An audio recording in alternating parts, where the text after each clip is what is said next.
आज सुनाने जा रहा हूं अपनी मंडली की सदस्य पूजा गर्ग की लिखी कहानी, क्या ये प्यार नहीं। शादी करोगी मुझसे?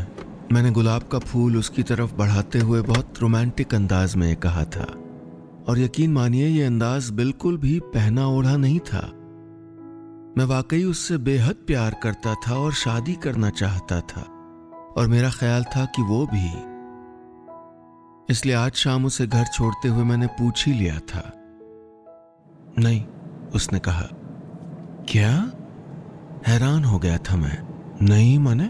मुझे लग रहा था जैसे मुझे सांस आनी रुक गई है। मैंने कार को वहीं साइड में लगाया और दरवाजा खोलकर बाहर निकल गया। रवि, मुझे इस कदर परेशान देखकर वो भी गाड़ी से निकल कर आ गई।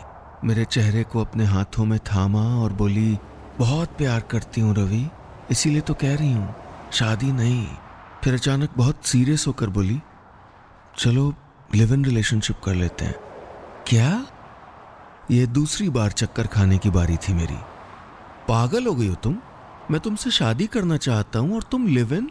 इस गंभीर माहौल को बदलने के लिए मैंने हंसते हुए कहा, देख लो पछताओगी।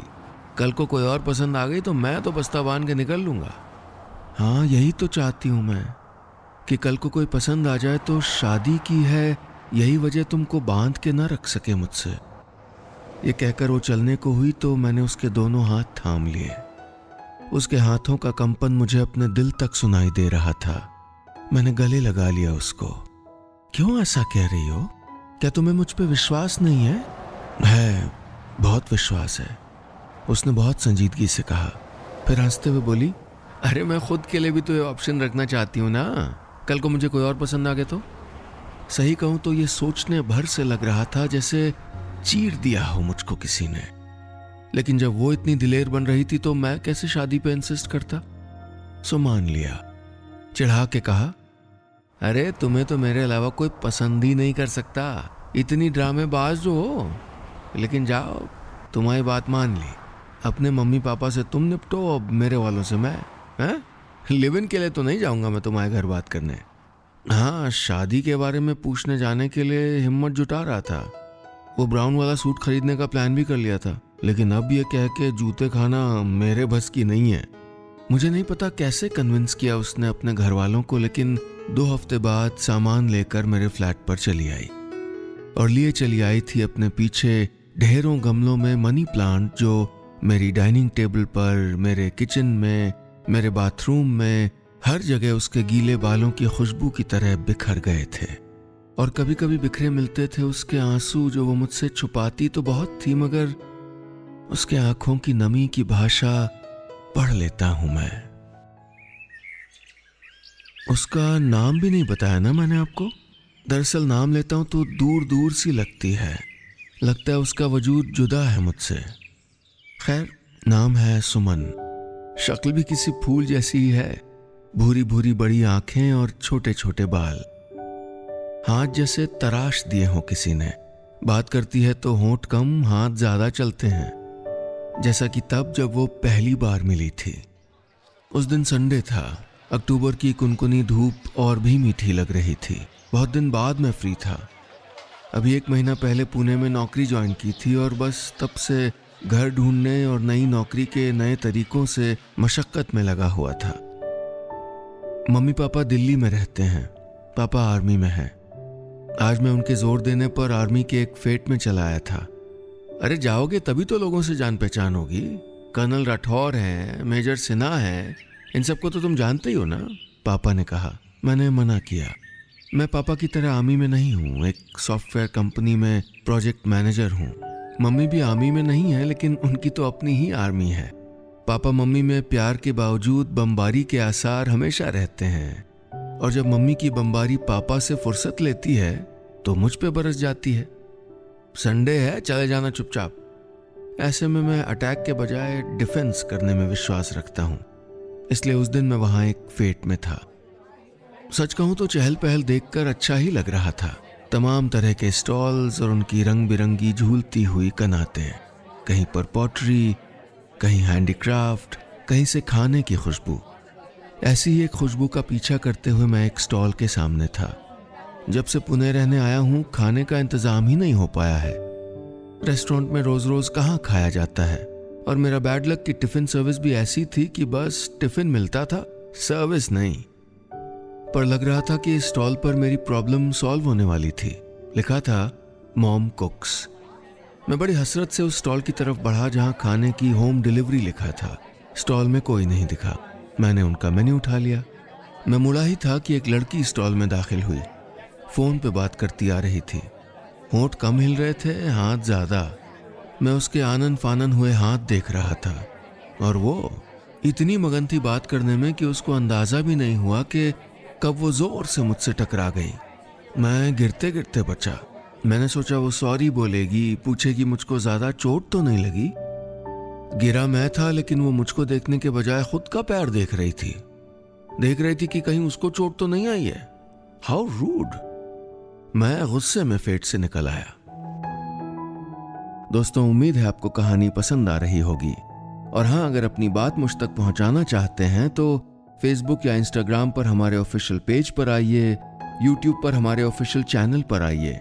तीनों जगह आप टाइप करिएगा नीलेश मिश्रा, NEELESHMISRA। साथ में वेरिफिकेशन का ब्लू टिक भी मिलेगा, जिससे आप जान पाएंगे कि यही असली पेज या चैनल है।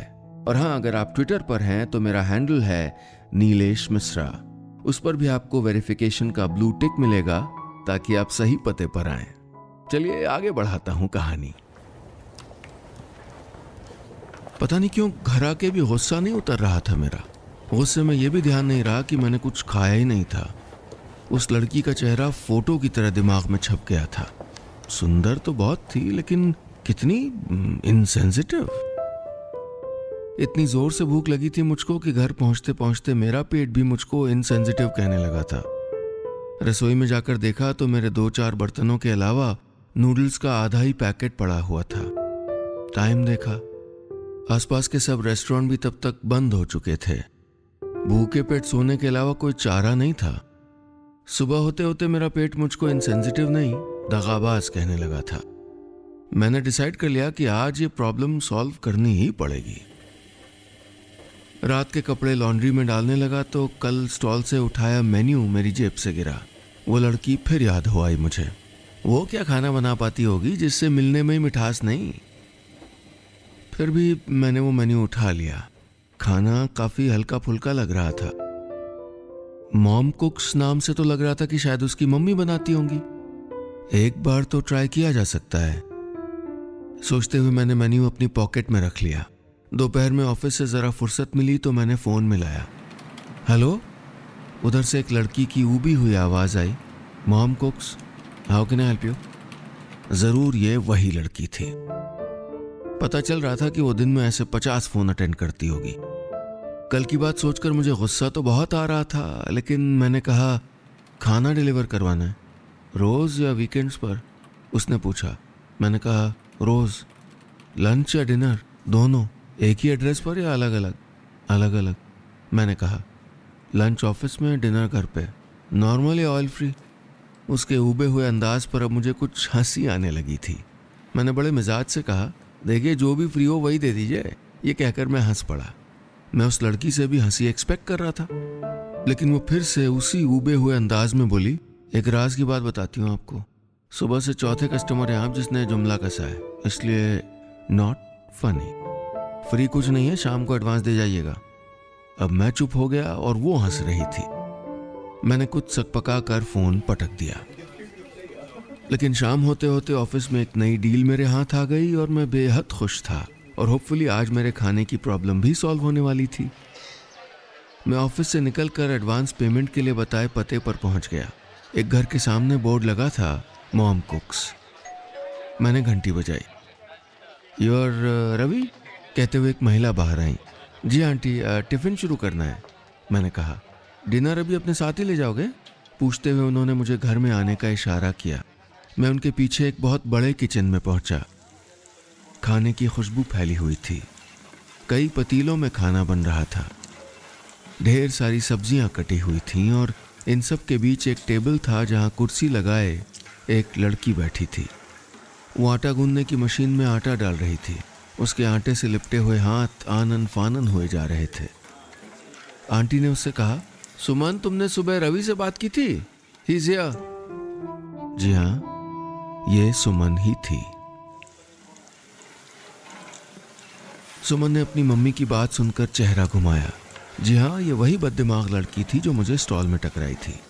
शायद उसके चेहरे का असर था कि उस वक्त मुझको गुस्सा नहीं आ रहा था। मुझे आज भी याद है कि सुमन ने उस दिन ब्राउन कलर का टॉप पहना हुआ था। उसके छोटे छोटे बाल आड़े तिरछे फैले हुए थे, माथे पर पसीना था और हाथों में आटा। सच बहुत सुंदर लग रही थी वो। मुझे देखकर वो हंसी और टेलीफोन वाली बात याद करके बोली, तो आप हैं जोकर नंबर 4? सुमन, उसकी मम्मी ने फटकारा। नहीं, बात बिल्कुल ठीक है आंटी, मैंने कहा। जो जोक करे वो जोकर और जो पुश करे वो पुशर। पुशर?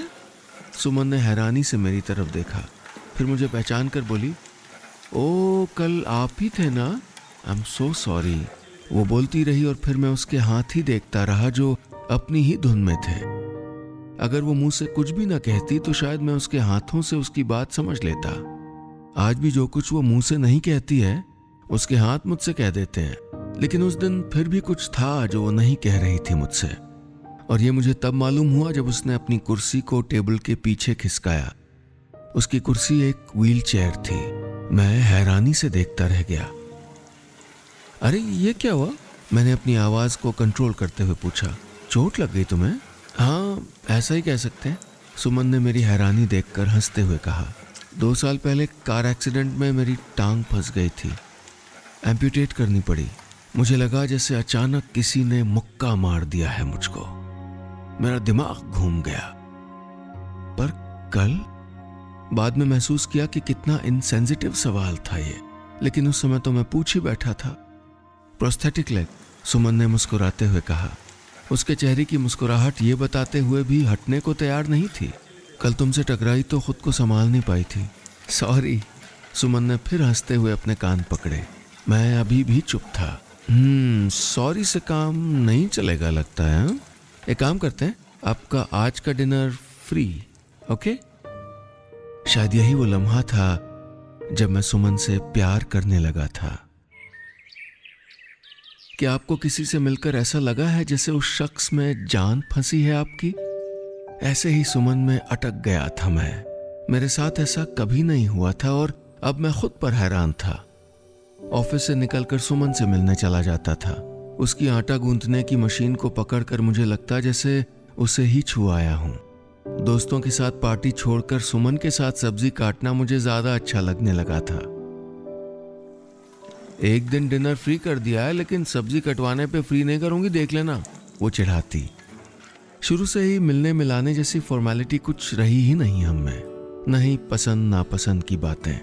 पहले दिन से ही शायद मेरी शक्ल पर आई लव यू छप गया था।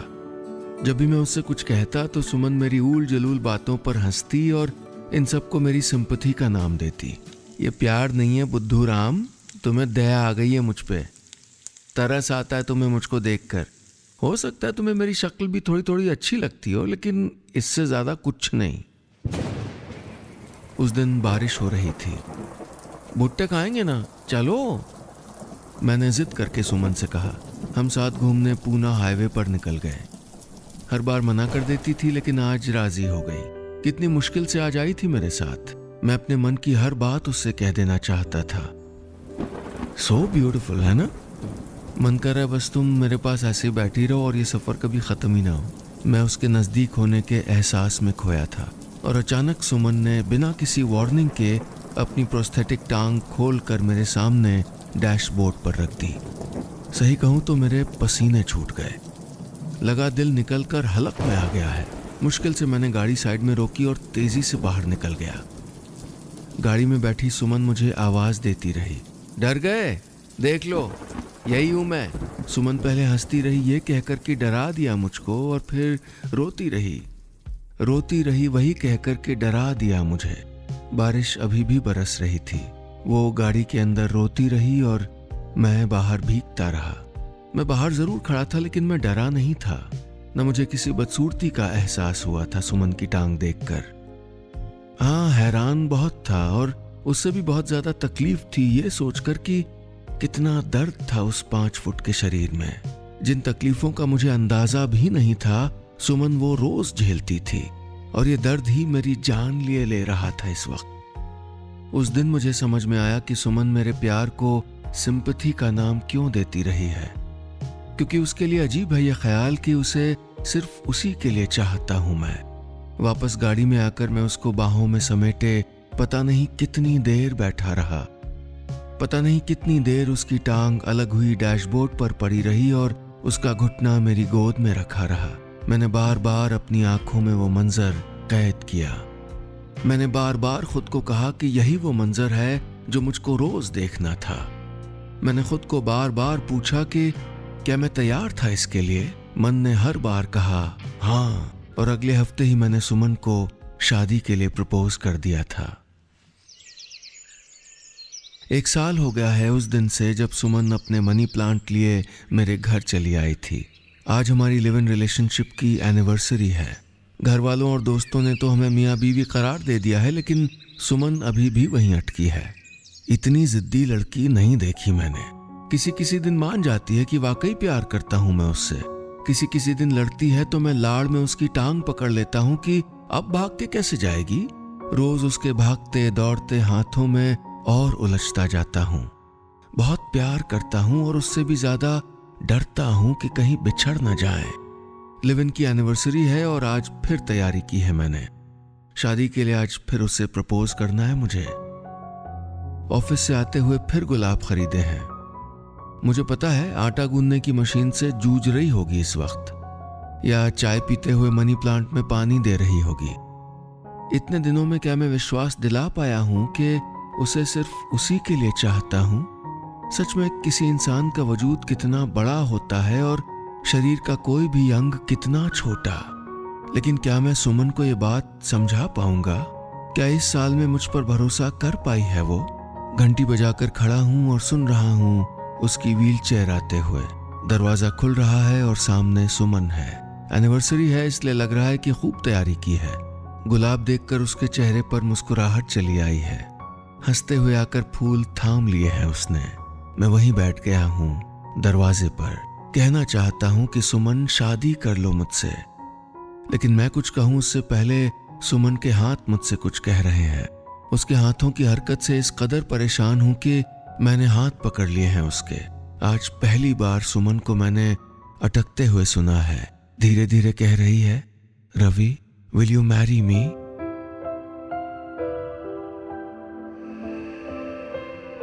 बस इतनी सी थी ये कहानी।